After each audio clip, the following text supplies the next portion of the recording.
The Alto prior art involves an Alto computer designed by Xerox in Palo Alto, California in the early mid-70s. It was specifically designed so as to be linked to other computers via a network called the Ethernet. Here you can see the cable, the Ethernet cable that connects the two Alto computers, each of which is a standalone device. You see the plug in the socket is even labeled Ethernet. And here the magnetic disk is loaded that contains the software for the games. Each of the devices, of course, has its own software. Here we're booting up one of the devices, the one on the left, to play Maze War. And after typing in Maze War Run, and we go into the program, you see it was created the 22nd of November, 1979.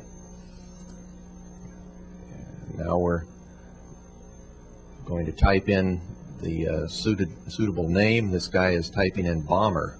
It's going to be the name of this particular player. And this is the Duke host, as you can see, be the master. And this is a three-dimensional view of the maze at the location where Bomber happens to be looking.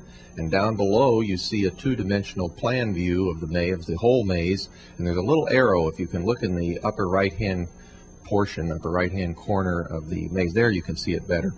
And you see the little arrow pointing, and that's Bomber, traversing around the maze in a standalone mode where he's playing himself, just moving around in the maze. And of course, if we could see upstairs to the three-dimensional view, you would be able to see him moving along the hallways. Now we have two Alto computers connected together in this particular demonstration of the Ethernet, and now the second player is going to sign on and going to run the same program, Maze War, that's been loaded into the magnetic by the magnetic cartridge into his machine, and he's going to select a name, and his name is Killer. And so we have Killer on the right and Bomber on the left.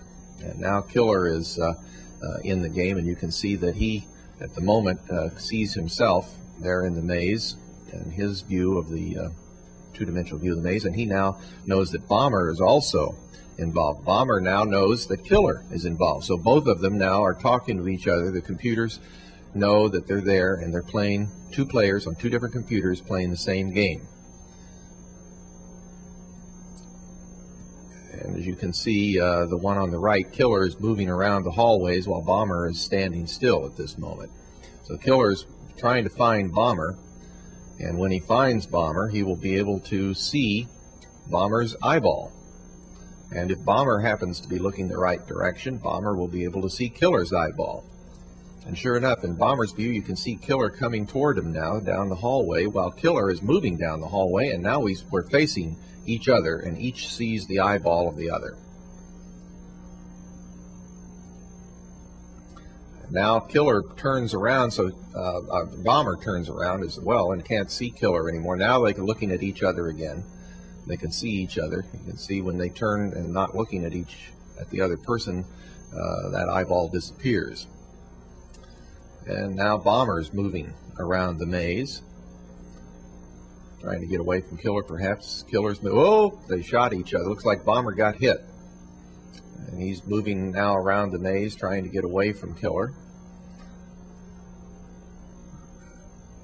Each time they get hit, they get put to a different part of the maze to start over again, and there's a score that's kept here. In this case, Bomber has -5 and Killer has 10. And they're now proceeding on, and somebody hit the other person, and now the score was tied up 5-5. You can see two people playing here, both Bomber and Killer. When Bomber gets hit, his screen flashes. Now he's in a part of, he's moving, well, oops, and he got hit again by Killer. And he's moving, Bomber's moving around. Oh, he found Killer again. Is Bomber going to be able to catch Killer this time? We'll see. Killer got hit. The flashing screen on Killer's side indicates that Bomber made it.